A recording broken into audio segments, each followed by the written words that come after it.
구약성경 사무엘하 21장 15절에서 22절까지 우리 한 목소리로 함께 봉독하겠습니다. 블레셋 사람이 다시 이스라엘을 치거늘 다윗이 그의 부하들과 함께 내려가서 블레셋 사람과 싸우더니 다윗이 피곤함에 거인 쪽의 아들 중에 무게가 300세겔 되는 노창을 들고 세 칼을 찬 이스비브노비 다윗을 죽이려 하므로 수르야의 아들 아비새가 다윗을 도와 그 블레셋 사람을 쳐 죽이니 그때에 다윗의 추종자들이 그에게 맹세하여 이르되 왕은 다시 우리와 함께 전장에 나가지 마옵소서 이스라엘의 등불이 꺼지지 말게 하옵소서 하니라. 그 후에 다시 블레셋 사람과 곱에서 전쟁할 때에 후사 사람 십부게는 거인족의 아들 중에 삽을 쳐 죽였고 또 다시 블레셋 사람과 곱에서 전쟁할 때에 베들레헴 사람 야레오르김의 아들 엘하나는 가드 골리앗의 아우 라우미를 죽였는데 그 자의 창자루는 배틀채 같았더라. 또 가드에서 전쟁할 때에 그곳에 키가 큰 자 하나는 손가락과 발가락이 각기 6개씩 모두 24개가 있는데 그도 거인족의 소생이라. 그가 이스라엘 사람을 능욕함으로 다윗의 형 삼마의 아들 요나단이 그를 죽이니라. 이 네 사람 가드의 거인족의 소생이 다윗의 손과 그의 부하들의 손에 다 넘어졌더라. 아멘.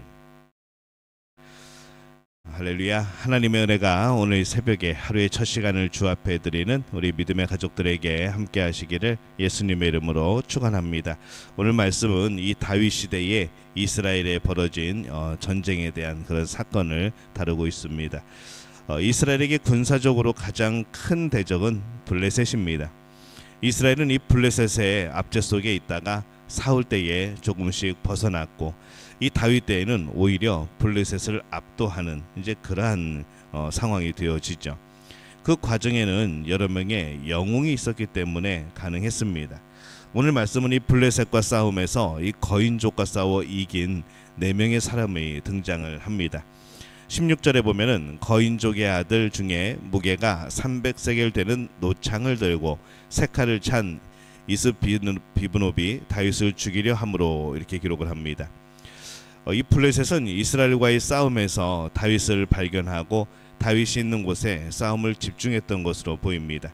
그래서 이 거인족인 이스비브노비 앞장서서 다윗을 죽이려 한 것이죠.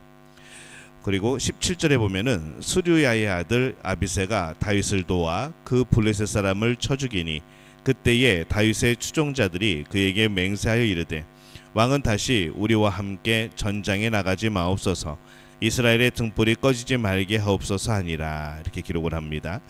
이 아비새가 다윗을 도와서 그 블레셋 사람을 쳐 죽이니 라고 기록을 하죠. 그래서 이 아비새가 이스비브노가 싸워 죽임으로써 다윗이 가까스로 또 살아난 그런 사건입니다. 이 사람들은 보통 다윗이 골리앗과 싸워 이긴 그 전쟁만을 기억을 합니다. 그러나 이 전쟁에서는 다윗이 이스비브노과 싸움에서의 힘든 싸움을 하고 있는데 아비새가 그를 죽여서 싸움에서 이긴 그런 사건을 담고 있는 것이죠. 이곳에 기록되어 있지 않았으면 아마 사람들은 이 전쟁을 기억하지 못했을 겁니다. 그런데 이곳에 이렇게 기록이 되어 있어도 사실 이 사건을 아는 사람은 사실 그게 많지 않습니다. 우리가 성경 통독하며 읽으며 지나가도 그냥 우리가 잘 기억을 못하게 되어지죠.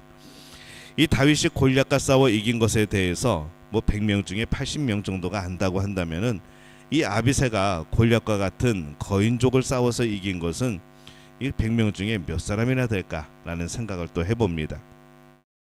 왕은 다시 우리와 함께 전장에 나가지 마옵소서 이스라엘의 등불이 꺼지지 말게 하옵소서라고 말립니다.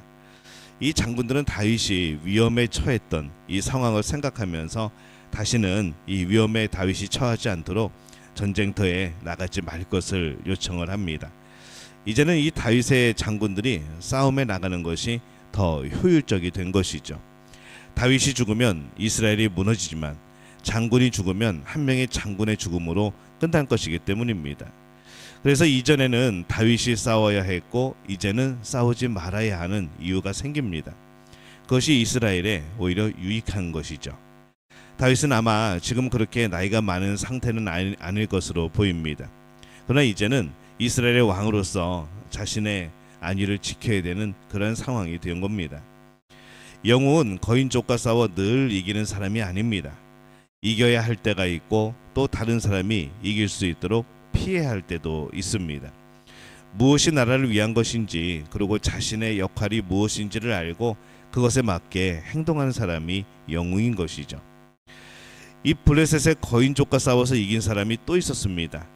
18절에 보면은 그 후에 다시 블레셋 사람과 곱에서 전쟁할 때에 후사 사람 십북에는 거인족의 아들 중에 삽을 쳐 죽였고, 이렇게 기록을 합니다. 십북에는 블레셋 거인족과 싸워 또 이깁니다. 19절에 보면은 또다시 블레셋 사람과 곱에서 전쟁할 때에 베들레헴 사람 야레오르김의 아들 엘하나는 가드 골리앗의 아우 라흐미를 죽였는데 그 자의 창자루는 배틀채 같았더라, 이렇게 기록을 합니다. 이 엘하나는 라흐미를 죽여서 이스라엘을 구한 것이죠. 21절에 보면은 그가 이스라엘 사람을 능욕함으로 다윗의 형 삼마의 아들 요나단이 그를 죽이니라, 이렇게 기록을 합니다. 이 요나단은 이름이 나오지 않은 거인족을 죽임으로써 또 전쟁을 승리로 이끕니다. 어떻게 보면 이름도 잘 모르는 사람들이 등장을 하죠. 오늘날에 이름이 매우 생소한 그런 사람들입니다. 이 설교 때도 잘 나오지 않는 그런 사람들이죠. 그러나 이 당시는 조금은 유명한 사람들이었을 것이고요. 그러나 이 다윗이 골리앗을 죽인 것만큼은 유명하지 않았을 겁니다. 그래서 그들의 영웅담을 기억하도록 하기 위해서 그들이 거인족을 죽인 것을 오늘 말씀이 기록을 합니다. 왜냐하면 이 하나님의 백성, 이 영웅들은 기억이 되어야 되기 때문에 그렇습니다. 세상에는 많은 영웅들이 있습니다. 그들이 있기에, 하나님이 쓰시는 이들이 있기에 그 세상이 유지되어지는 것이죠. 하나님께서 그들을 거룩한 도구로 사용을 합니다. 세상에서 유명하지는 않지만 이 작은 영웅들의 이야기를 들어보면은 참 세상에는 하나님이 쓰시는 많은 영웅들이 있다는 것을 우리가 깨닫게 되어집니다. 이 신앙인은 저마다 영웅이어야 합니다. 있는 자리에서 누구에게나 떳떳한 영웅이 되어야 하는 것이죠. 때로는 사람들이 알아주지 않아도 하나님께서 기억하는 그 영웅이 되어야 됩니다. 이 블레셋의 거인족과 싸워서 이긴 영웅들이 오늘 기록된 것을 봅니다. 이게 무슨 뜻일까요? 하나님은 그들을 기억한다는 겁니다. 우리는 잊혀질지 몰라도 하나님은 그들을 기억한다는 것이죠. 그들은 또 기억되어야 됐고, 그래서 성경이 그들을 기록하여서 기억하게 하시는 겁니다. 그러나 그들만 영웅이 아니라는 것을 우리도 알아야 됩니다. 하나님께서 기억하시는 영웅들이 있다는 것이죠. 사실 신앙인들은 이 모두 하나님 앞에서 저마다의 영웅입니다. 자식들이 부모에게 작은 영웅이 되듯이 우리는 이 하나님께 작은 영웅들이 되어야 되는 것이죠. 꼭 유명하고 뭔가 특출나고 그래야만 영웅이 되는 게 아닙니다. 자녀가 아름답고 열심히 살면 부모에게 작은 영웅이 되듯이 우리가 이 하나님 앞에 믿음으로 살면 분명히 하나님은 우리를 하나님이 원하시는 일들에 사용하실 것이고, 그건 하나님이 기억하시는 작은 영웅이 되어지는 것이죠. 우리 모두가 이 하나님 앞에 참 아름다운 백성으로, 또 하나님이 기억하시는 그런 영웅으로 살아가게 되어지시기를 바랍니다. 꼭 큰 일을 해야만 영웅은 아닙니다. 하나님의 뜻 가운데 아무리 작은 일을 행한다고 할지라도 그 일을 통하여서 일하시는 하나님을 생각해 보게 될 때에 우리는 오늘 하나님의 영웅으로 살아가야 될 줄로 믿습니다. 오늘 믿음의 가족들이 그 믿음을 가지고 우리의 삶에서 하나님이 허락하신 그 자리에서 진정으로 전심으로 하나님을 향해 살아가는 복된 우리 모두가 되어지시기를 예수님의 이름으로 축원합니다.